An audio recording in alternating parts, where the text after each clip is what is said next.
All right, welcome and hello to the Blizzard stage at Gamescom in Cologne. We're coming to you live from Germany. And as you can hear, everyone is as excited as going to reveal the new World of Warcraft expansion.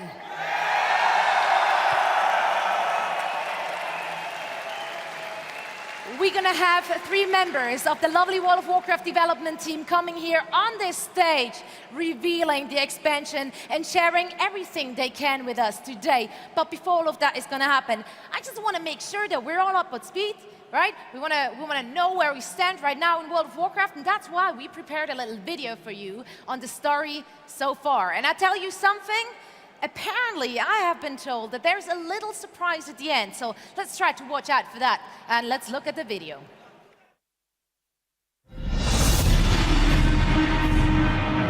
The Iron Horde will prevail, and all that stand against us will die. Storm the portal!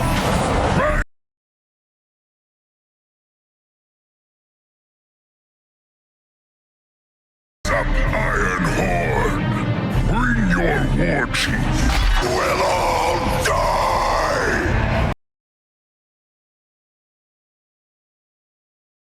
Just you. You must answer for your crimes, Garrosh.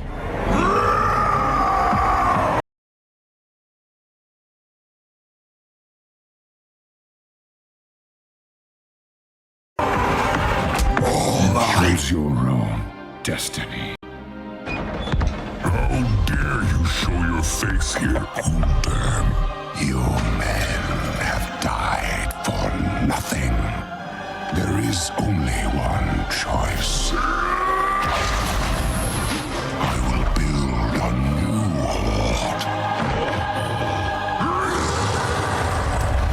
I will forge an unstoppable weapon. They will defy you.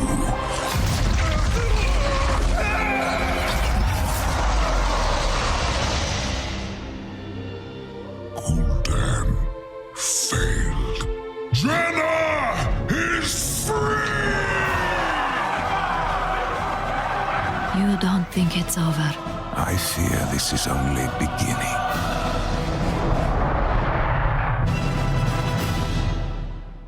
All right, so that is the story so far. Interesting. So now, of course, the big question is, where do we go next? What is happening next? And I'm pretty sure I'm not the only one curious to that question, and that means we really want to know more, don't we? We do indeed. And who better to ask some questions and then the game director and vice president himself, Tom Chilton, ladies and gentlemen.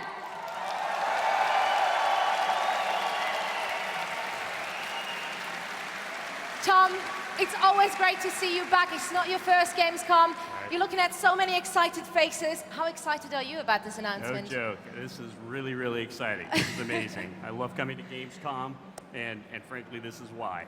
Yeah, I mean, it's an amazing crowd. That's pretty darn obvious. Yeah, it really is.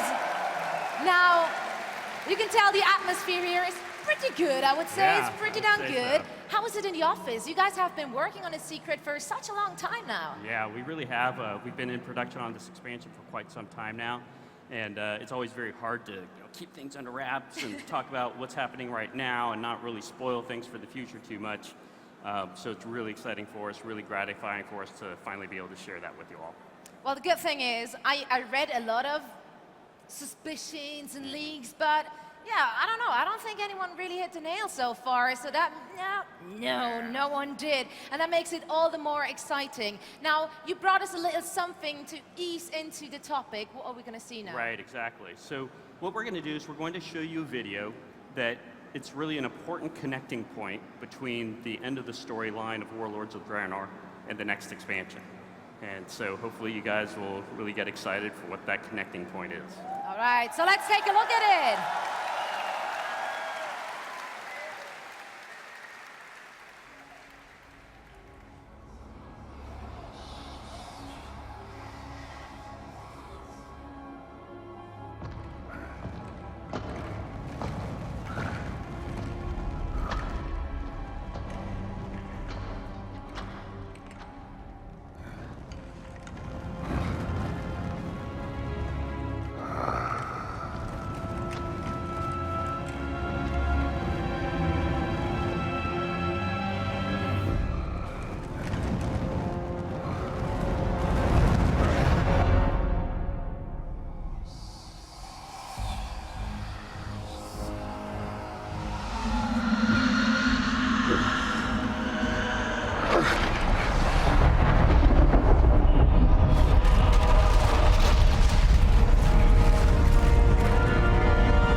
goosebumps right now.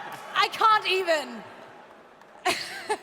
All right, let's talk about what we just saw. This is part of the CGI, if I understood correctly.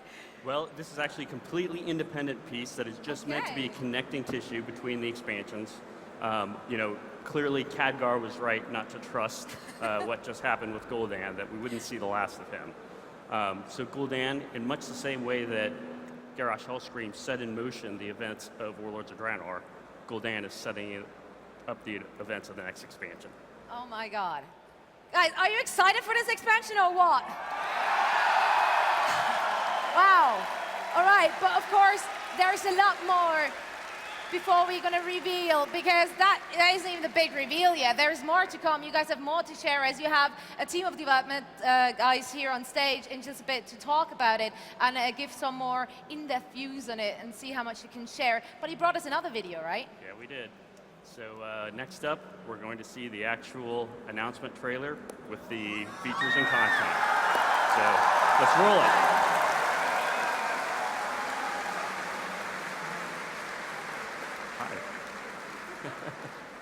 Yeah, so let's take a look at this announcement trailer right now.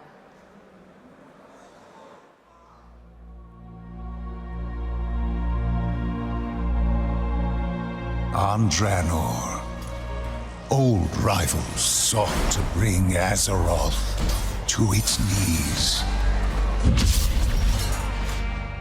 And while the Iron Tide was quelled, they were but servants of a more ancient foe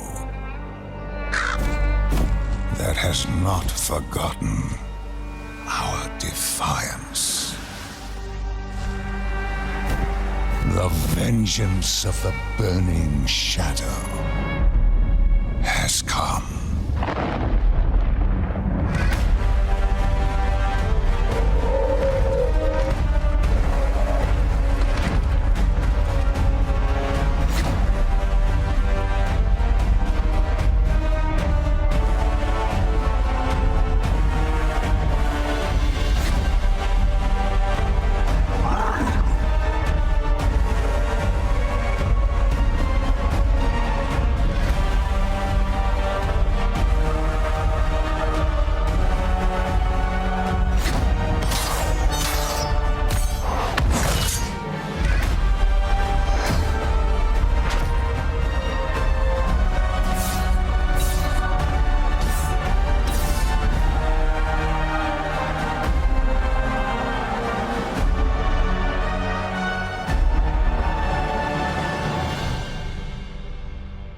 And in our most desperate hour, we must wield the power of the enemy against them.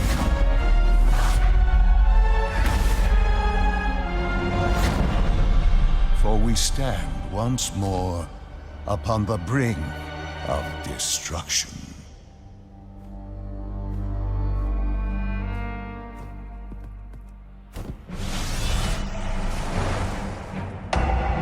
The Burning Legion has returned.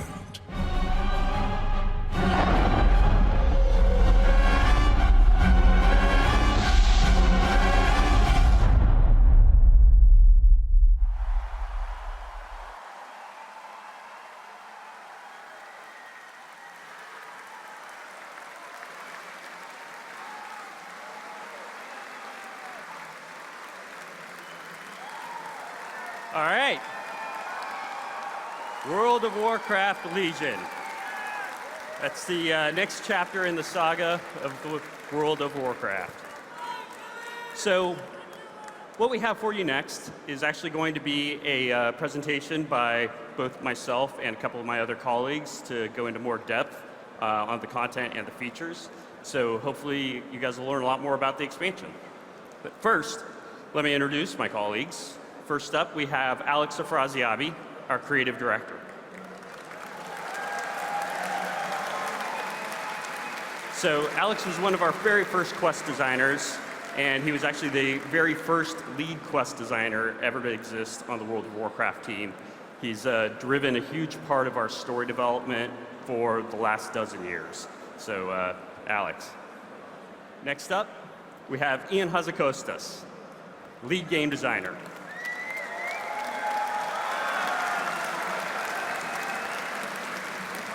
So as lead game designer, Ian's responsible for a lot of things. Most recently, you guys may be aware that he's been responsible for our boss encounters for both dungeons and raids for many, many years now, several expansions. In addition, he's been responsible for class design and other sorts of systems. So really a huge, huge factor in the last 7 or 8 years of World of Warcraft. Ian. All right, so to get to the point, we're first going to be talking about story, give you a little bit more insight into the events of World of Warcraft Legion. What you see on the screen right here is actually a teaser still shot from the introductory cinematic that will be revealed at a later date, coming relatively soon. So eat it up. Right there, clearly, a pretty significant characters involved. We'll also be talking about setting. As mentioned in the video, the Broken Isles is this new continent that players haven't experienced before, but has been referenced back in Warcraft 3. We'll be giving you more insight into the zones and the inhabitants of those zones and what happens. We'll also be talking about dungeons and raids. We've got to have dungeons and raids. We'll be talking about those artifact weapons you saw about. A little concept piece there from our team. Neat stuff. We'll be talking about Demon Hunters, of course. New class. And finally, the new PvP honor system. We'll be going into detail on exactly what that is and how it works. So I'm going to hand it off to Alex to talk about our story and setting. Thanks, Tom. Well, well. Hello, Gamescom. I am honored to be standing before you today to be talking about our new expansion. I do want to mention one thing. I am not Chris Metzen. I'm a little taller, my nose is bigger. That's how they tell us apart at work. All right, let's get to it. So Legion takes place on the Broken Isles. This is a land at the heart of Azeroth that is long forgotten. 10,000 years ago, before the Great Sundering, this whole area was a vast, bustling night elf civilization. And what we have now, after the world was destroyed, is the bones of that civilization. So this continent, in its entirety, is a graveyard of sorts. And it's on this continent that we will discover the tomb of SARGERAS. That's right, some old school War 3 players. Now the tomb is an active gateway to endless Legion worlds thanks to Gul'dan. A demonic invasion bigger than the War of the Ancients is currently underway. Let me repeat this. This is the biggest demonic invasion of Azeroth ever. And what are we going to do about it? We're going to sit around. We're going to fight. That's right, because that's what we do. And to do that, we're going to track down the source of this invasion at the Broken Shore and take the fight directly to Gul'dan and his demonic armies. And after a glorious battle at the Tomb of SARGERAS, our story will begin. So this whole thing will actually start before the expansion even officially launches. The Broken Shore experience, someone's happy. The Broken Shore experience is like the Assault on the Dark Portal for Warlords, but structured completely differently to help tell the story a little bit better. And I think one of the things that's going to happen after this experience is every single person in this room that has played WoW in the last 5 to 10 years is gonna be really, really surprised and shocked. 100% sure on that one. Is that right? I'm sure I'll get a lot of hate from Twitter on that.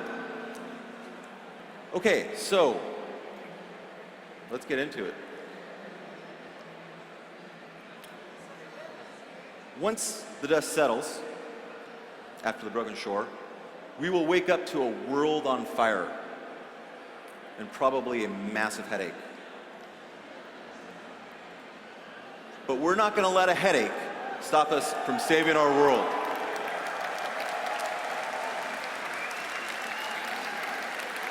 Oh yes, we will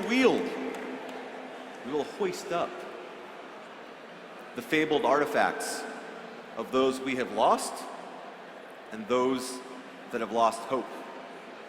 And we will attempt to restore peace to a world on the brink of annihilation. And to help do that, we'll form class orders, powerful class orders, or renew old ones, like the Silver Hand. This is a combination of extremely super exciting features for us. Ian's gonna go into a lot more detail on that shortly, but it's amazing, guys. How are we feeling about those demon hunters, guys?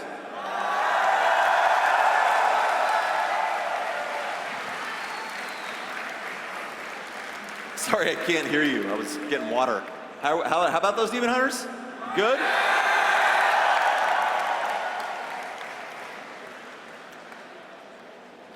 We're gonna need all the help we can get to fight the Burning Legion.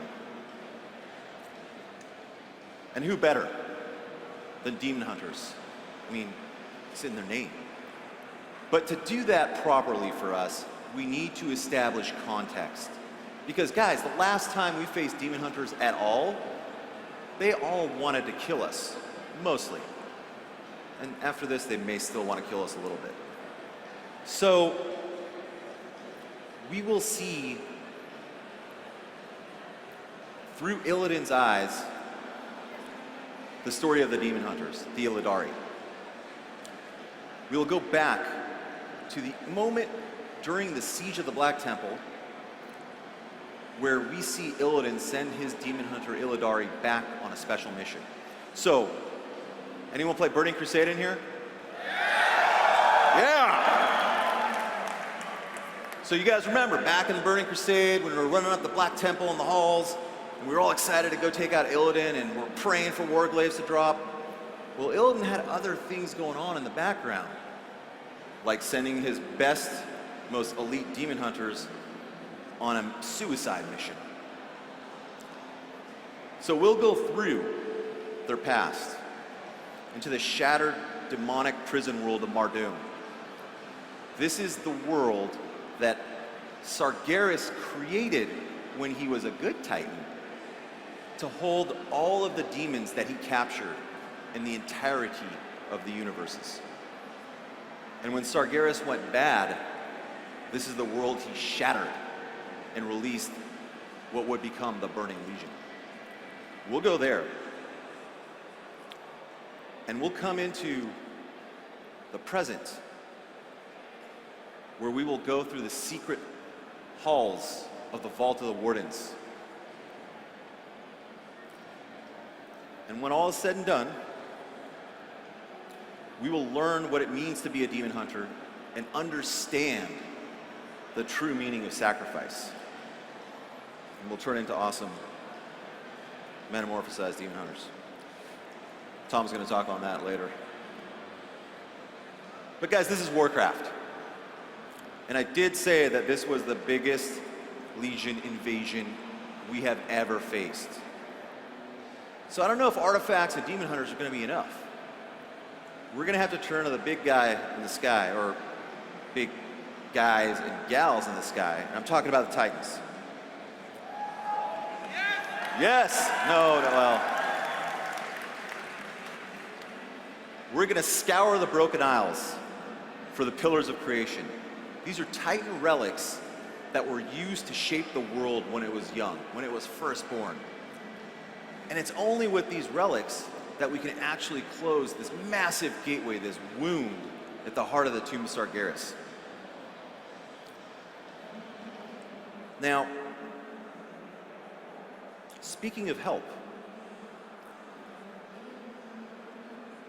Dalaran and the mages of the Kirin Tor, now led by Khadgar, will also be joining us.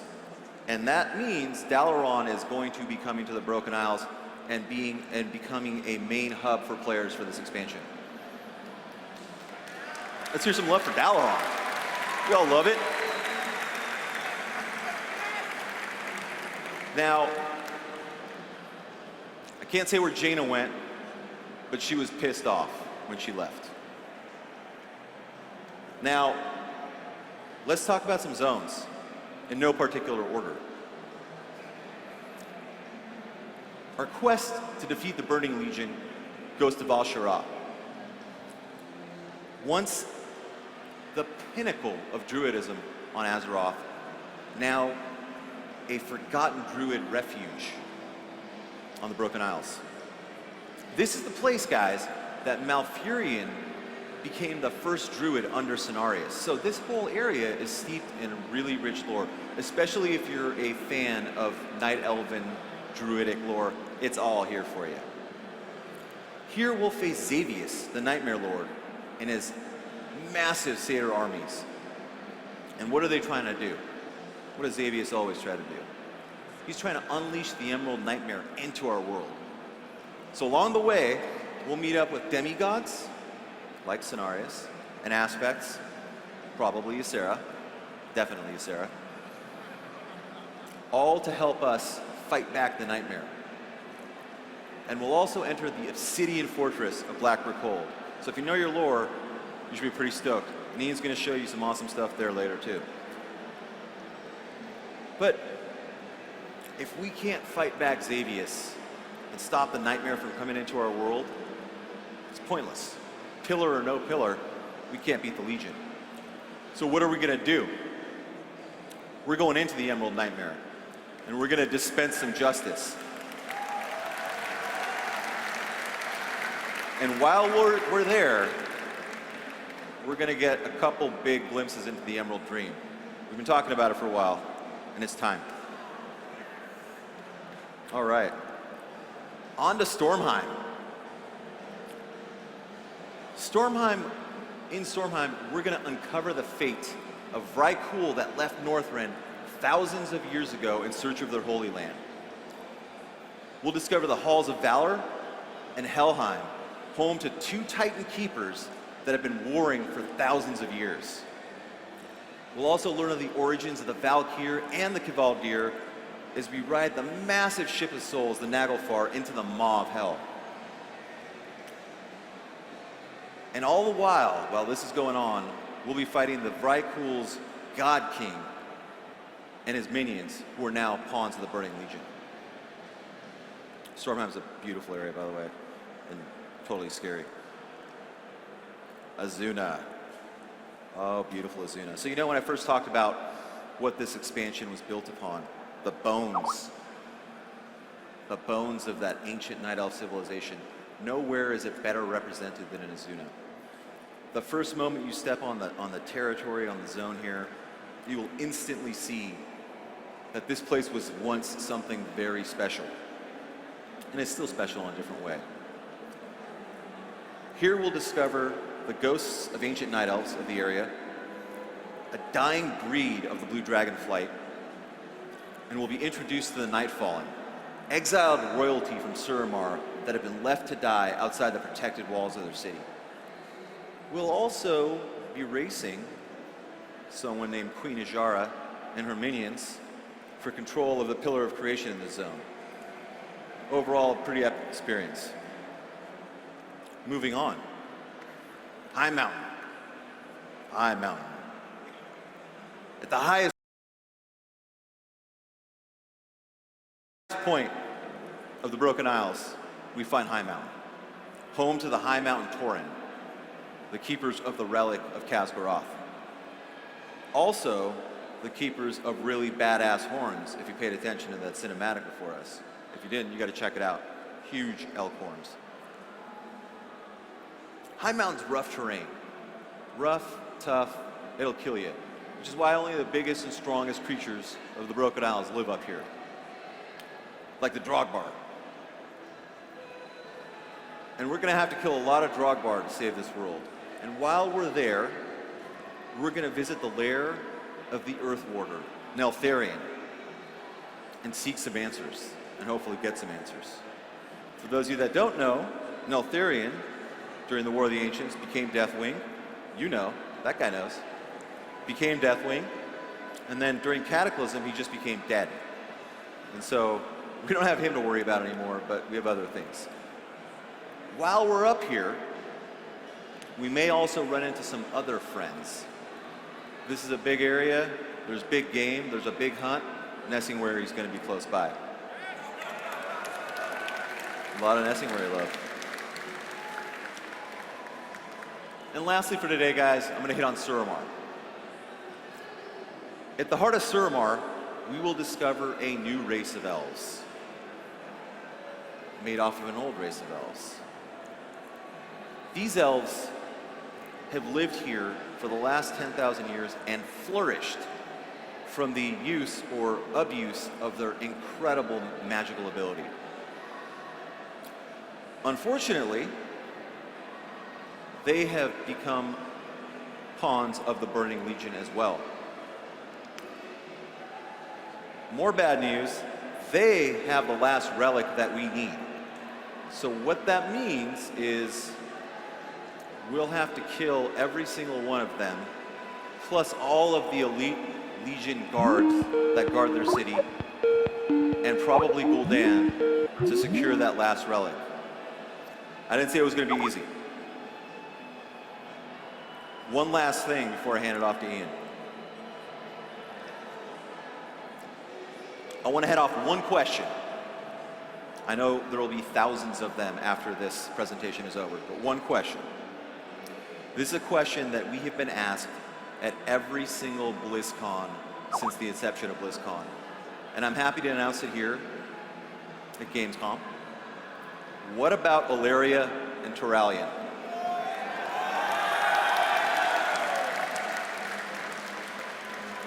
Their time is here. Thank you. Ian?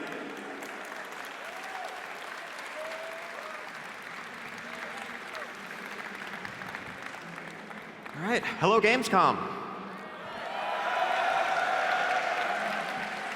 Thank you, Alex, for that great introduction to the Broken Isles and the world of Legion. And I want to talk a bit about artifacts and class orders that you saw in the intro video, and then we'll move on to talk about dungeons and raids. So, artifacts. Weapons, obviously, but what are they? What's the deal with them? So, as Alex mentioned, the Legion represents the greatest single threat to our world that we have ever faced. And in order to fight this ultimate enemy, we need the ultimate weapons. We need weapons of greater power than any we've ever had before in order to stand a chance. And that's where artifacts come into play. Every single specialization in the game is going to have their own artifact to seek out and to wield and to use against the Legion.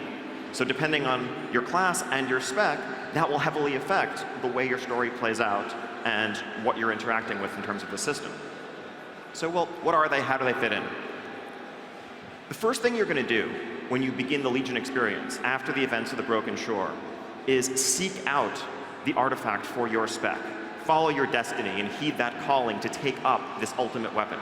And that experience is going to vary depending on what class and what spec you play.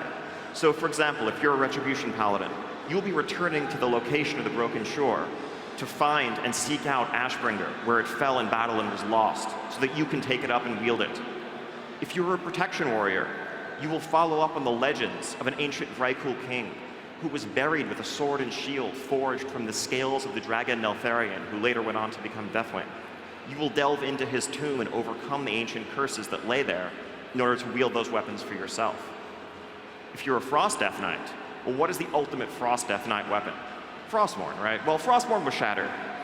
But the first thing you're going to do is go to Icecrown Citadel, find and seek out the shards of the weapon where they lay after the fateful encounter with the Lich King at the end of Wrath of the Lich King. You will take those shards up and you will reforge them into a pair of rune blades that are the ultimate Frost Death Knight weapons.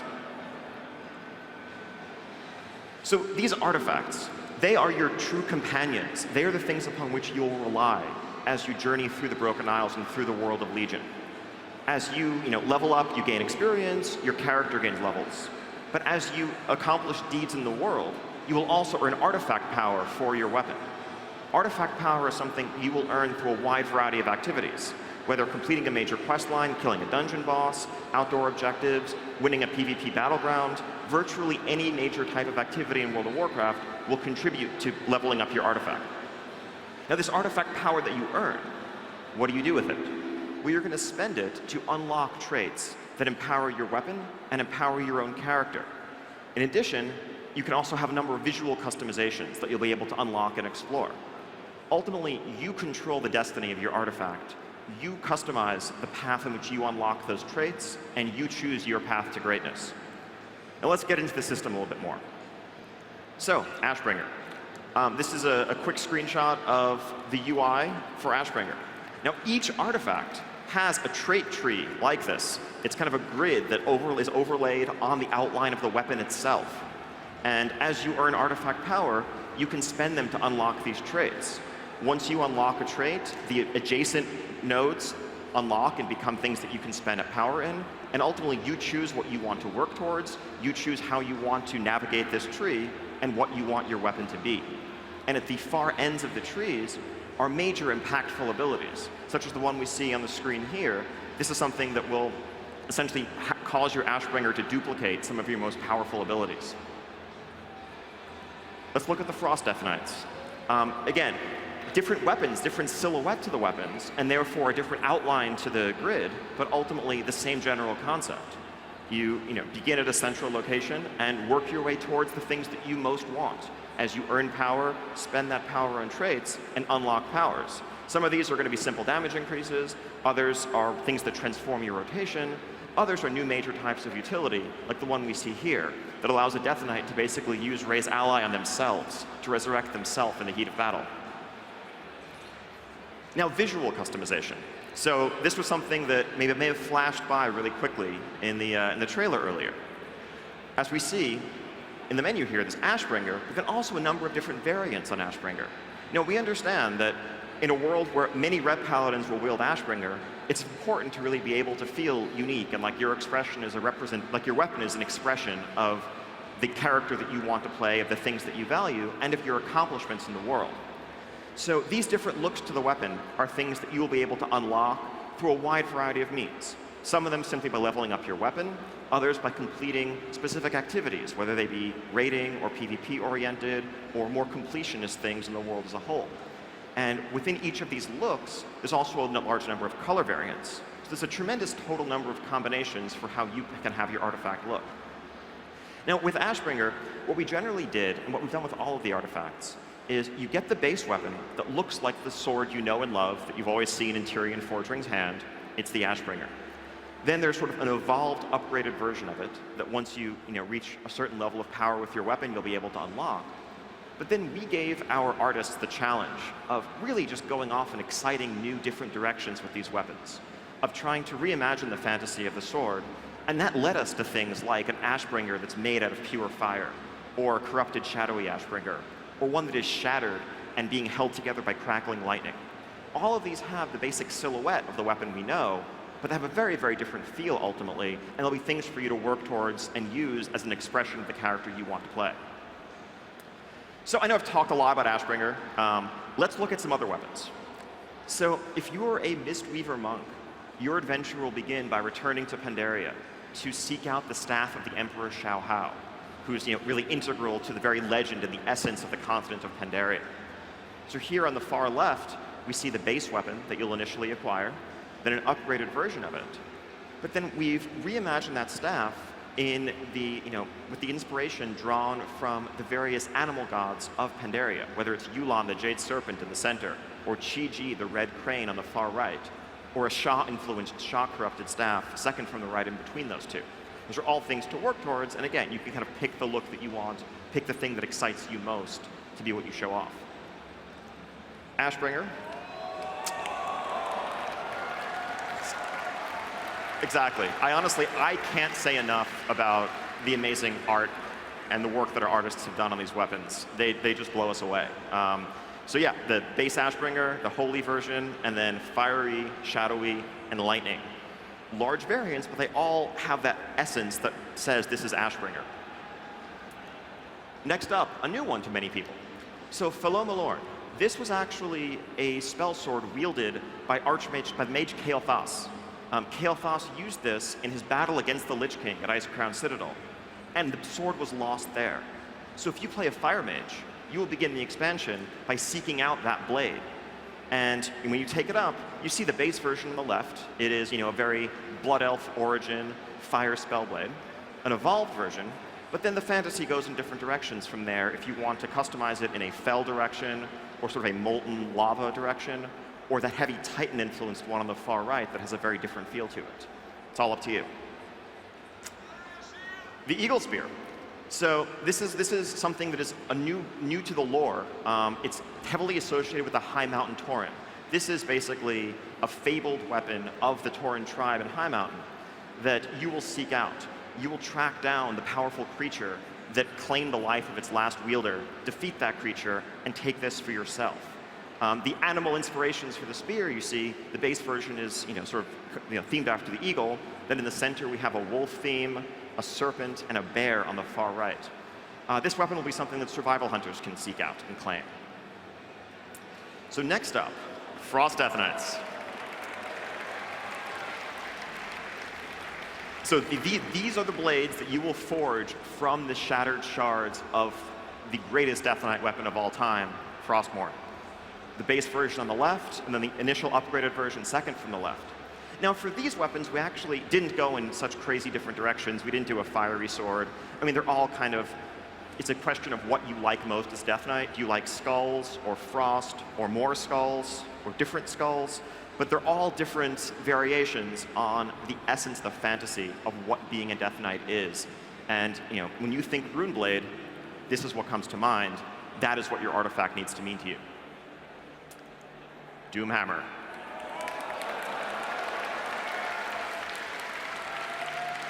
So this weapon will be claimed by enhancement shamans. Enhancement shamans will seek them out and pair this hammer with a pair in your offhand that is made of pure energy so that you can dual wield properly.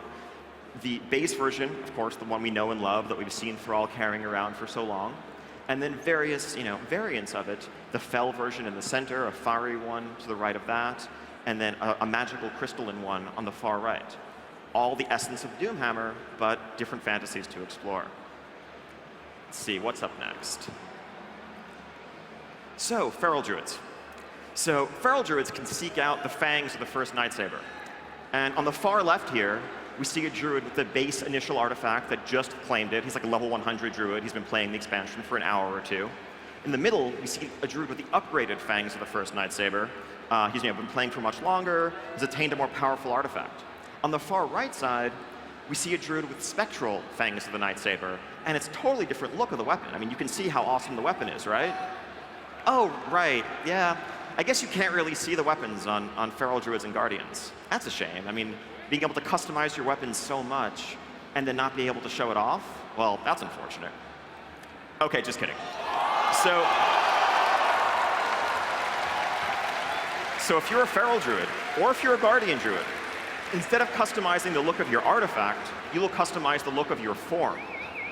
So on the left, here we see a Druid with the base Fangs for the first Nightsaber. On the right, that spectral variant.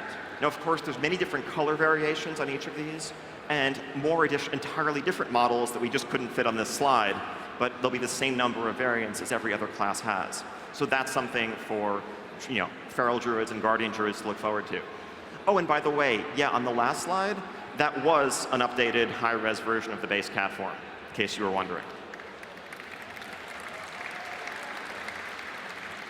Okay, so that's some of what artifacts have in store for you. We're going to have a lot more to discuss, in the future, but that should kind of give you the gist of what they're all about. Now, class orders. So, as Alex mentioned, in the aftermath of the events at the Broken Shore, our world is in flames, and we are struggling to survive in the face of the Legion threat that will just overwhelm and destroy us all if we don't stop it. And the Alliance and Horde, they're just not going to be able to come together and work together in the ways that need to happen to overcome this threat.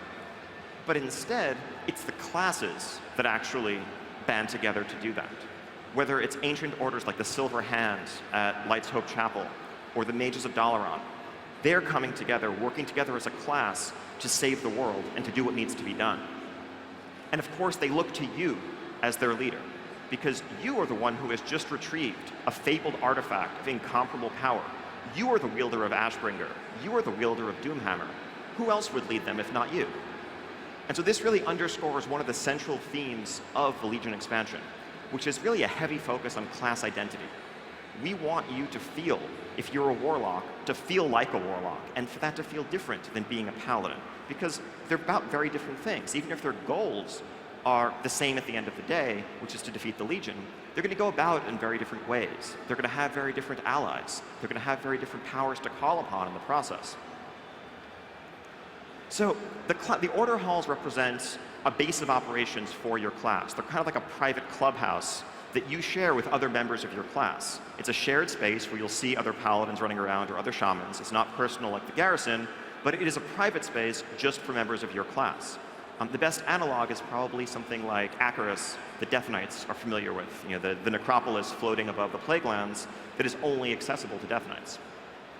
So, and these will be in locations that are thematically appropriate, and one of the second thing you do after claiming your artifact is going to be to found and come upon your order hall and establish it.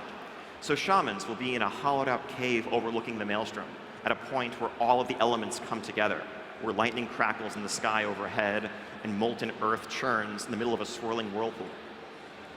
Paladins are going to discover a hidden Templar sanctum beneath Light's Hope Chapel, where they will make their home. Now warlocks really aren't comfortable unless there's fellfire raining from the sky, demons all over the place. So the Warlock Order Hall is actually going to be on a Legion portal world where only they can travel because that's what they do. That's what warlocks are. That's part of being a warlock. So this is a screenshot of the Paladin class Order Hall beneath Light's Hope. This was something that was shown briefly in the video, and every class is going to have their own unique space that they will return to with unique functions. This will be the place where you go to customize and upgrade your artifact. This will be the place where you have certain special quests and other missions available to you, and it's tied to your class identity first and foremost. So in your order hall, you're going to have champions of your class, of your order. Now this is an evolution of the Draenor follower system. Whereas in Draenor, you were raising an army, right? You needed to defeat the Iron Horde, so you went out into the world and you were recruiting anyone that you could get your hands on, regardless of what race they were, regardless of what class they were.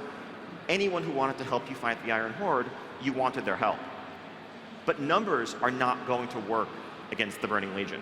We can't defeat them through numbers alone. They are infinite. If we don't seal the portal at the Tomb of SARGERAS, nothing will stop them. So your champions, if you're a paladin, or maybe minions if you're a warlock, or apprentices or adepts if you're a mage, these are far fewer in number, but far more important. Many of them may be established characters like Lady Liadrin, the Blood Elf Paladin, and they're going to have more customization, but more importantly, more integration with the world.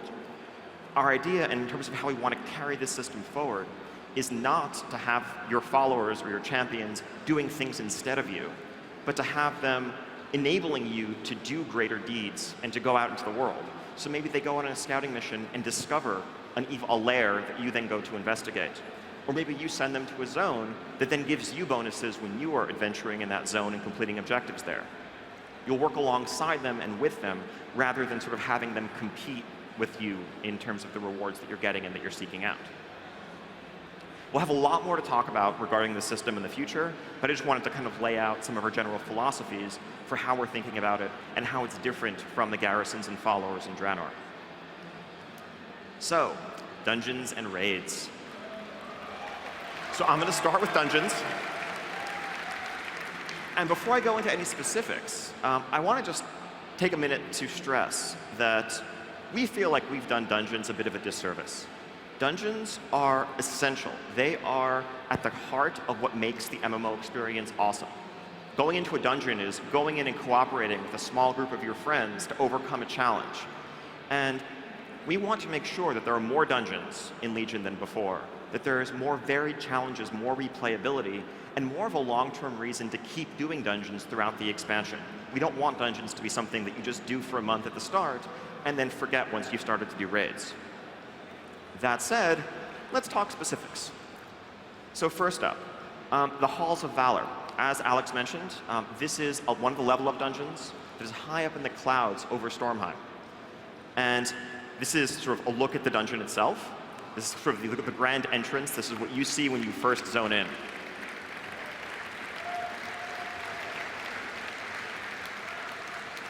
The Halls of Valor, very heavily inspired by Valhalla, right? The core Norse Viking fantasy. This is the place where the greatest warriors of the Vrykul are called to serve in the skies. And this is their eternal reward for being the greatest.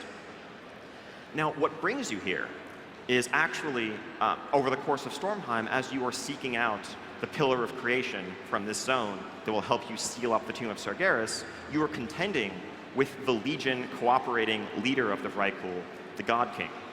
And as you contend with him and race against him through the zone, both of your paths lead you to this place, which is the ultimate resting location of the Pillar, and you must prove yourself worthy in battle so that you may claim it and not him. Otherwise, we're all doomed. Also in this place, we're going to learn a lot more and witness more about the origin of the Valkyr. Now, these are not the undead, scourge-influenced Valkyr that you remember in Northrend.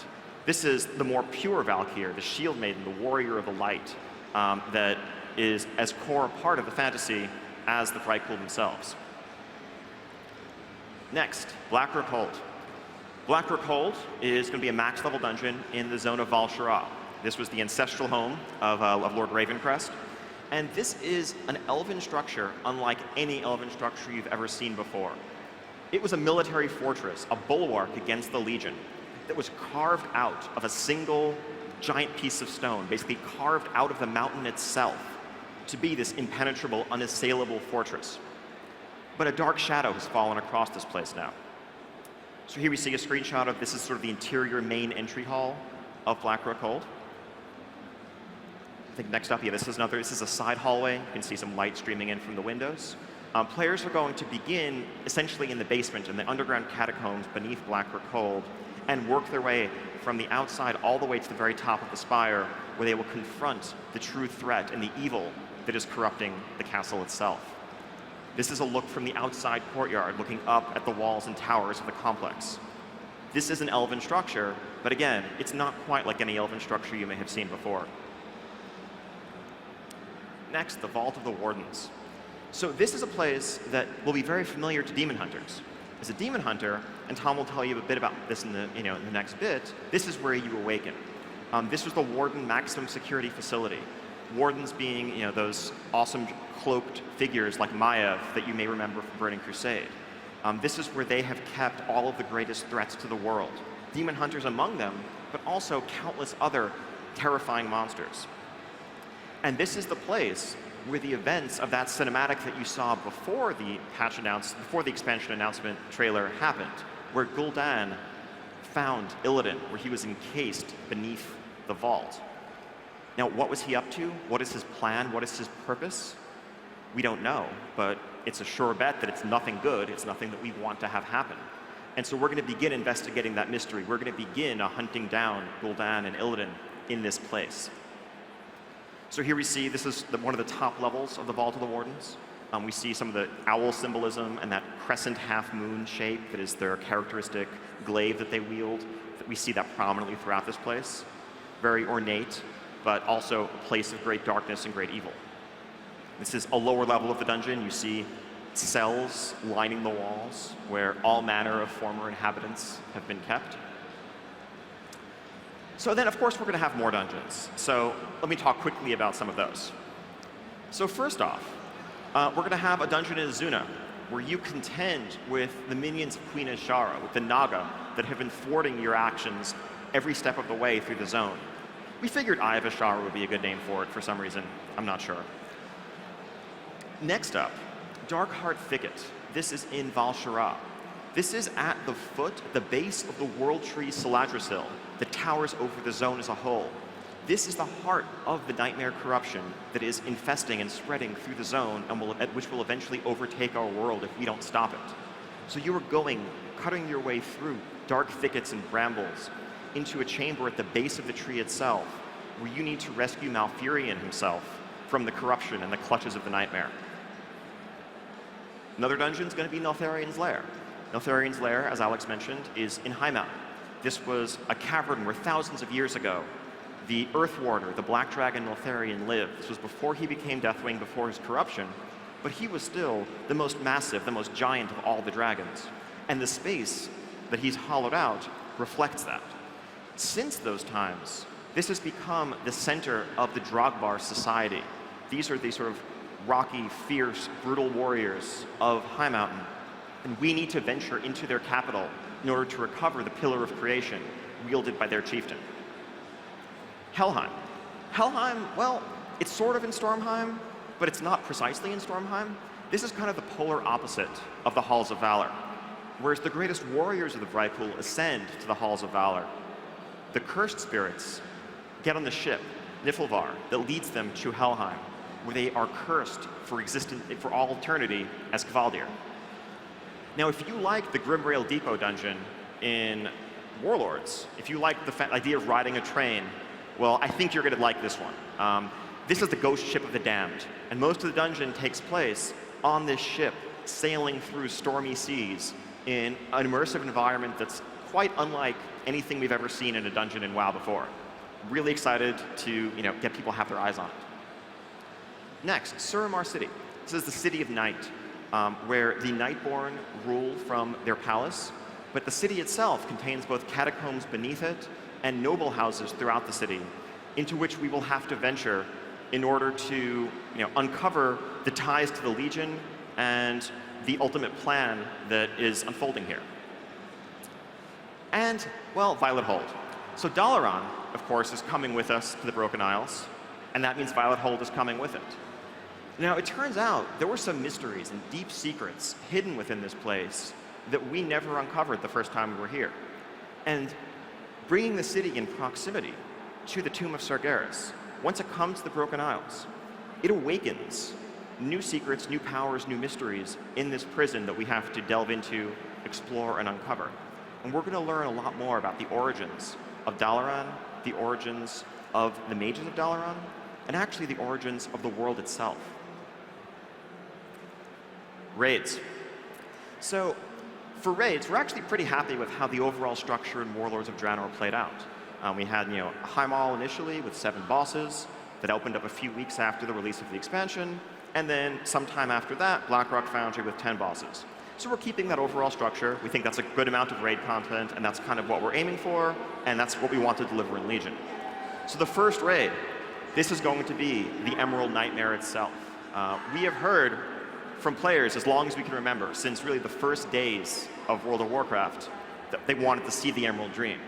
You fought those green dragons that came out of the portals, the 4 green dragons in early WoW, and you just wanted to go through those portals to see what was on the other side, right? Well, now you get to. The Emerald Dream was created by the Titans as a blueprint for Azeroth itself. It was the perfect, untarnished, unspoiled version of our world, verdant and green and full of life.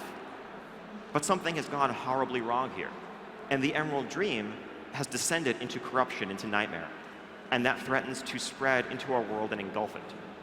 So, whereas in the dungeon, we descend into the roots of the tree, for the raid, we're initially actually going to climb up into the tree itself and actually cross through the barrier that separates our reality from the reality of the dream.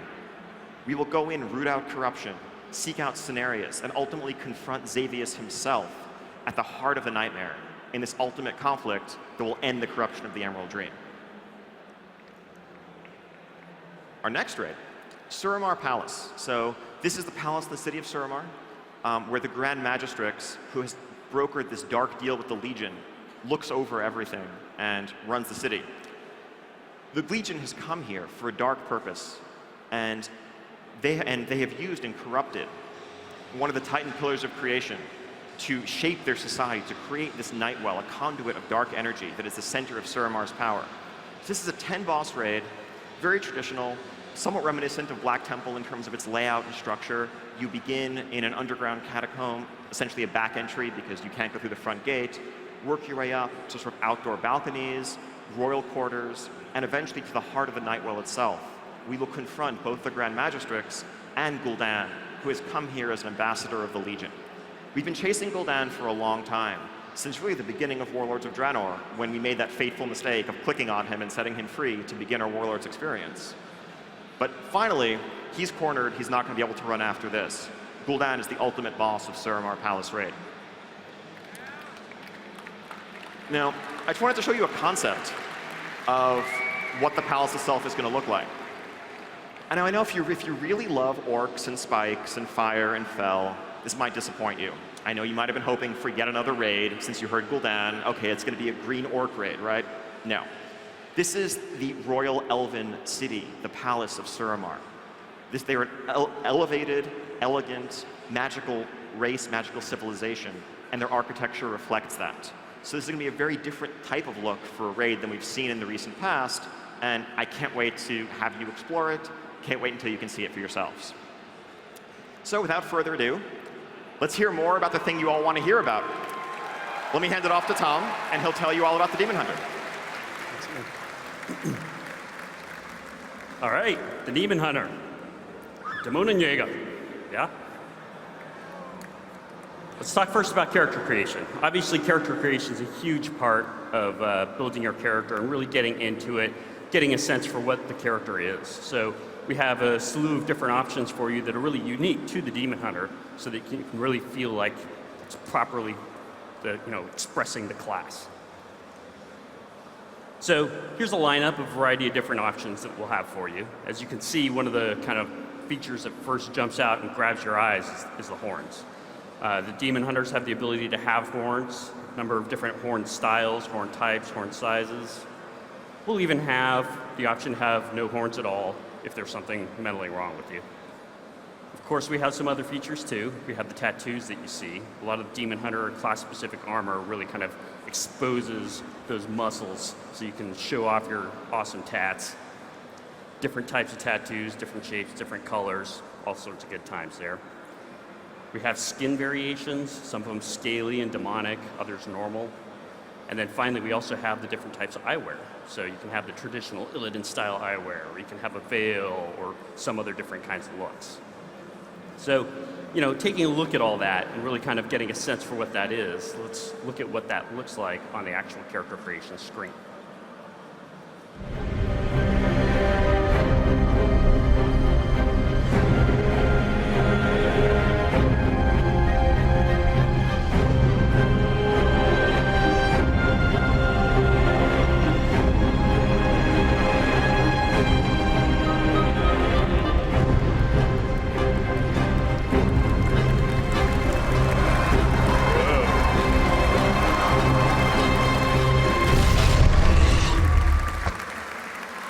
So right at the end there, you got to get a little glimpse into what it looks like to be a metamorphosized Demon Hunter.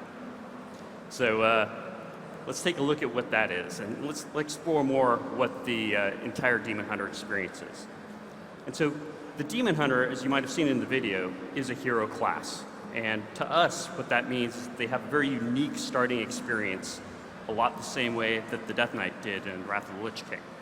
So Demon Hunter will both have that unique kind of experience and also start at a very high level so that you can immediately flow into the Legion content and not have to go through older content to do that. So the Demon Hunter Awoken. Demon Hunter first comes into our storyline after having been awoken in the Vault of the Wardens.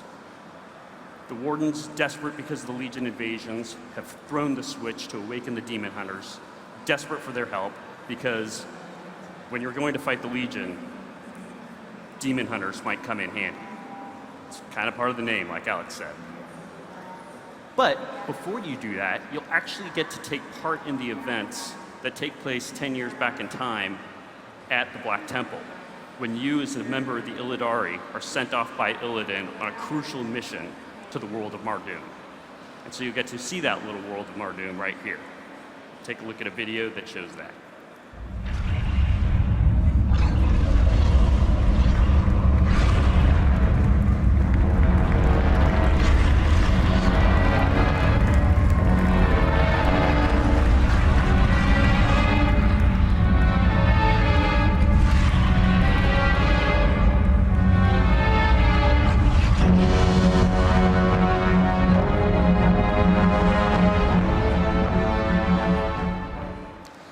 that's a little glimpse of what our world would look like, Azeroth, if we fail in our mission to stop the Legion. Don't want that. Otherwise, might as well all be warlocks. All right, so next up, we want to talk a little bit about specs and skills. So the Demon Hunter obviously is going to have specs like other classes will. And those specs that we're going to be talking about are Havoc and Vengeance. Havoc is the DPS spec, Vengeance being a tanking spec. So for the Demon Hunters, we're actually going to be doing 2 specs. The reason for that is, as we thought about Demon Hunters and what they might be and what the fantasy of a Demon Hunter is, clearly DPS comes to mind. I mean, we would be remiss if we didn't include DPS. So that's kind of an automatic. We also thought it'd be really cool because metamorphosis is a big part of being a Demon Hunter, and we have these awesome metamorphosized forms that'd be great to be a tank. That could be a really fun experience that makes sense with being a Demon Hunter also. Demon Hunter healer though, not so much. A little bit weird for us, so we felt like that was kind of out of the picture. So at that point, the question becomes, do we do 2 Demon Hunter DPS specs, or do we do 2 tanking specs? And as we really started to flesh out what the ideas for those specs might be, we felt like it was just kind of watering down the identity of the class. So instead, we wanted to concentrate the coolness and really focus on 1 melee spec, 1 DPS, and 1 tanking spec. So we feel like that's really the right thing for the Demon Hunter to make them both awesome. So here's a couple of different abilities that are unique to Demon Hunters, of course. The first one we have here is Fel Rush, where you can rush forward, dealing a bunch of damage to anybody in your path. Generates Fury, also Demonic Fury. That's your resource. As you use some abilities, they build up Demonic Fury, and other abilities cost Demonic Fury. Fel Rush also has an interesting characteristic of having multiple charges, so you can charge multiple times in battle. We have Chaos Strike, which is a pretty basic Demonic Fury spender to do a bunch of damage, everybody in front of you. Chaos Nova, that does area effect damage and also stuns people in a radius on a cooldown. You can also use a ranged ability called Eye Beam. Use those cool little eyewear that you have to focus those beams. Zap a bunch of enemies at range. Spectral Sight, that's something that's very unique to Demon Hunters and really kind of a defining trait of Demon Hunters. The ability there is when you turn on Spectral Sight, and that's kind of part of why you pulled your eyes out to be a Demon Hunter, is that it gives you the ability to see through walls. So you can see your enemies through the walls. Come in really handy in a lot of battlegrounds. In addition, Vengeful Retreat, another movement ability that helps keep Demon Hunters really mobile. But of course, if a Demon Hunter is going to retreat, he's going to do it vengefully. So first, we've got a couple little videos to show you what some of these abilities look like. The first one you're going to see is Fel Rush, just very simple kind of dash forward. So let's look at that.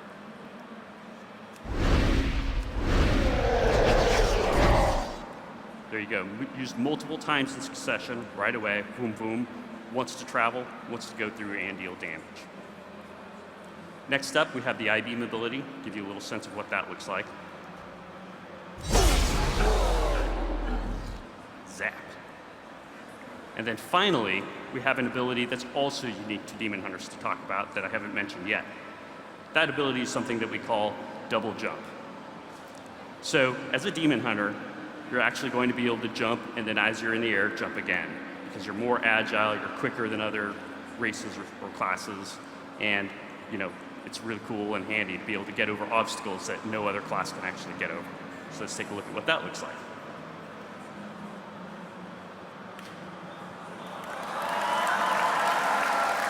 So yeah, double jump.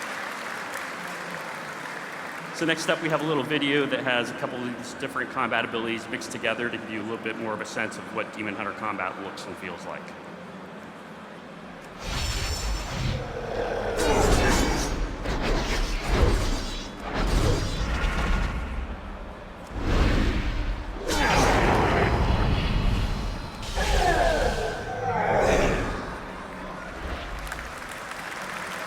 Good times. All right, so hopefully you guys are excited to play Demon Hunters as we are. I know around the office we're all kind of crazy in the head about it. So it's going to be a lot of fun. Next up, I want to talk about the new PvP honor system. As we mentioned in this video, we're doing an entirely new PvP honor system, calling this version 3. And so to set a little bit of context for that, I want to talk a little bit about the evolution of the honor system over time and set the foundation for why it is that we're going to do what we're doing. So let's look back to version 1. So I had the great honor and opportunity to be able to do a lot of the design work on the original honor system. And at the time when we first launched it, early in World of Warcraft's lifetime, it was really intended to be something that gave players that wanted PvP something to get excited about and be able to progress in. But it had a couple of critical flaws that led to it being phased out in Burning Crusade. I don't know how many of you played back in the day, the original honor system. But it was pretty cool for a while. And that's because anytime you killed enemy players, you did battlegrounds, captured objectives, that sort of thing, you would gain honor. And at the end of the week, we would tally up all the honor that each player got. And then we would rank them based on how much honor they got compared to each other, which is fine and dandy in theory. The problem is, you guys are willing to spend an incredible amount of time every single day farming honor, making it impossible for a lot of people to keep up. We had players that weren't even playing their own characters, having their guildmates log in their characters so they could be the #1 honor character that week. Literally 24 hours a day, 7 days a week, that character had to be in battlegrounds, fighting to retain their rank. And the moment they stopped, even after becoming a high warlord or grand marshal, they started losing their ranks. So that was a little bit too brutal. So in Burning Crusade, we moved to a system that was a lot simpler. And it's also, carried us for a long time from Burning Crusade all the way to Warlords. That system is essentially a currency system, right? You kill enemy players, you get honor from battleground objectives, etc., and you get currency. You then buy stuff with it, buy PvP gear. It introduced the concept of PvP gear, and this kind of gave us one little tuning point for PvP. It meant that we could do set bonuses that would alter your character a little bit, but ultimately it was still essentially the same character that you're playing in PvE. And that had a lot of limitations, and it's kind of it's gotten aged. We feel like it's really time to update it and address some of those core issues. For example, we've gotten a lot of feedback that gear has way too much to do with PvP. And so we really want to dial back the effect that gear has. For example, if you look at a character here on the left, you're going to see a character that has the introductory honor gear. And their base item level, in this case, is only 620. You have a character on the right that has the fully maxed out Conquest gear, and their item level at 700 makes them 80% more powerful, almost twice as powerful, even when you factor in both of them getting scaled up for PvP. Almost twice as powerful as the other player. And that doesn't really feel right in PvP. It's just not that fun to have players running around with that huge of a power disparity. So we felt like we needed a new system that addresses that and really kind of makes sure that while gear can play a role, it plays almost no role in terms of how powerful you are. So that brings us to Honor System version 3. Starts in World of Warcraft Legion, goes on forever. I'm sure we'll never do a version 4. That would be ridiculous. So here's a look at what that is. And essentially what that is a PvP talent system. So as you gain honor, you'll actually progress through honor ranks, from honor rank 1 to honor rank 50. And as you progress through those ranks, you earn a number of different perks and bonuses, and the most important ones being these PvP talents that you unlock. These PvP talents are designed completely for PvP. They give us the opportunity that our PvP team has actually been asking for me for a long time to be able to balance PvP more independently of PvE, because these abilities will only work in places like battlegrounds and arenas. So as you progress through the honor talent tree, you'll unlock the abilities, starting actually top to bottom. So you can very quickly get up to the maximum power that your character can possibly have in terms of just sheer number of abilities and effects and passives, etc. And as you progress through that tree, you'll then go on and start unlocking the next row. And that gives you some more options to play with on your character. You might, prefer mind quickness, versus, the train of thought talent, for example. And then finally, you unlock it all at level 50. And so, really that brings us to this idea that we want to take a look at what some of these, PvP talents could be. Some examples here. Obviously, only a few examples, and obviously there's going to be a lot of balancing and tuning and tweaking of these PvP talents as we go through the beta process and all that. So some of these may change significantly, but here are some of the core ideas. For example, this first one, the Abolish Magic talent. We envision that as being a talent for the Discipline Priest, because we think that the Discipline Priest, in order to restore some of the distinction to all the different PvP specs in the game, all the different specs in the game in general, we feel like the thing that Discipline is the best at is dispelling abilities, dispelling magical effects. So here they have this ability on a 20-second cooldown that dispels all magic effects every 2 seconds for 6 seconds. And it replaces your dispel magic ability. It's just better. Another option here, Adaptation. This one is a kind of core anti-crowd control ability, where anytime you're struck by a crowd control effect, you become immune for a little while, and then it has an internal cooldown. We've seen similar sorts of things in other games like Heroes of the Storm, for example. We also have Blood and Soil. This is a talent for shamans, and it allows your bloodlust to have a shorter cooldown, but be something that only affects yourself and a single target, rather than the entire group. So it gives you a different spin on an ability that you already have. Another different example would be Initiation. This is one that really helps you open up on characters that have, max XP. I mean, not XP, but HP. They're at full health, so it gives you a boost to your crit chance when you first start up on them. We have Mind Quickness, a basic passive, increasing your haste. That gives us kind of a tuning knob for how powerful you can be in PvP versus PvE. Necrotic Strike is another really interesting example, because in the Necrotic Strike example, this is an ability that Death Knights have had in the past that allows them to build up a heal absorb effect that kind of absorbs incoming heals on the enemy target, which is really cool in PvP in a lot of ways, but didn't really have a lot of use for PvE. And in a world where that's just going to jumble up a lot of people's action bars, it feels a lot better to have that kind of thing in a PvP talent system where those talents that really make sense for PvP can be preserved and have that role in the game and really feel like they're focused and we know exactly what they're for. So that brings us to the next concept, which is Prestige. This is a concept that we've seen in other games, obviously like Call of Duty. And the concept here is that if you want to, you can essentially reset your honor level and go through it again. And the reason to do this would be for cosmetic rewards entirely. So if you're the type of person that just wants to be as powerful as possible with all the different PvP options, gameplay options available, you get to honor level 50, you're done, call it a day, have fun, kill a bunch of enemies, upgrade your gear slightly, and have a good time. But if you're the kind of person that really likes the prestige type of rewards, the cosmetic things, then you hit the prestige button, get the little warning dialogue that'll set you back to level 1 of honor rank, and then you go on your way to earning some cosmetic stuff. So for example, you can earn portrait badges to show how many times your character has prestige. So you can see here on the different portraits, you have an escalating badge that gets more and more impressive. This is where we can have things like unique mounts. So in this example, it's one of the black war horses that we'll have. That'll be the only way you can get it is to go through the prestige process. And then finally, probably the coolest prestige item that you can possibly get through the honor system, through prestiging, are these unique PvP artifact variants. So if you want to get these specific looks for your artifact, the only way to do it is to go through the prestige system.